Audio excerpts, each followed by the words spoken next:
Api cukup besar ini menghanguskan bangunan gudang berisi kayu dan drum yang diduga minyak solar milik salah satu warga Kelurahan Batu Belang Jaya, Kota Muara II.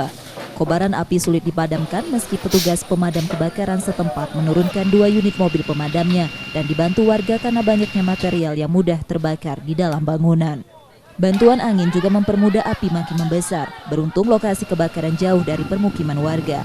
Api baru dapat dipadamkan 1 jam kemudian. Pemadam yang kita bakar Ya, 2 unit iya, pemadam kebakaran. itu yang terbakar itu apa saja? Yang kebakaran ini terjadi penyimpanan kayu. Penyebabnya belum diketahui ya. Sebabnya sementara masih belum diketahui dan masih dalam penyelidikan pihak kepolisian. Tapi api sekarang Untuk kerugian juga ini mungkin belum bisa kita perkirakan untuk kerugian. Polisi masih menyelidiki penyebab dari kebakaran, sementara jumlah kerugian dari peristiwa ini masih belum diketahui juga. Setia Budi, Kompas TV, Oku Selatan, Sumatera Selatan.